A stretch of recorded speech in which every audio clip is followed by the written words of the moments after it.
Nahuli na ang 3 miyembro ng Kingdom of Jesus Christ na umano'y sangkot din sa kaso ng pang-aabuso sa ilang mga miyembro nito, habang nananatili namang at large ang iba pang 3. Inihayag naman ni Senator Risa Hontiveros na bilang na ang masasayang araw ni Pastor Kibuloy at tigilan na raw ang kanyang pag-iinarte at pagtatago. Alamin yan sa balitang A to Z ni Kim Salinas. Sa bisa ng warrant of arrest na inihain ng NBI at PNP Region 11 kanina sa Davao City, nahuli na ang 3 miyembro ng Kingdom of Jesus Christ na sangkot din umano sa kaso ng pang-aabuso, kasama ang kanilang pastor na si Apollo Kibuloy. Kusa namang sumama umano sa otoridad ang mga naturang sospek. Ito po ang naaresto sina Crescente Canada, Pauline Canadia, and Sylvia Semanes.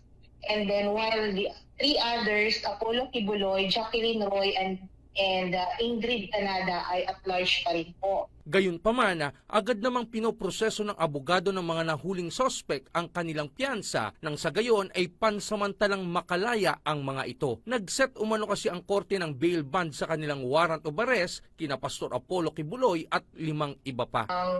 Naka-fix po na 200,000 and then yung sa 5, nakaset siya na 80,000. Pero babala ni Senator Risa Hontiveros, bilang na ang mga masasayang araw ni Kibuloy.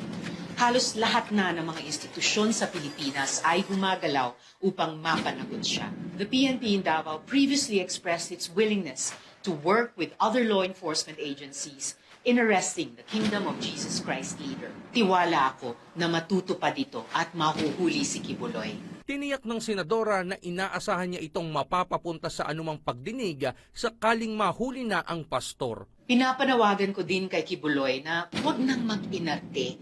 Ang dami na niyang ginawa upang takbuhan ang kanyang obligasyon sa batas.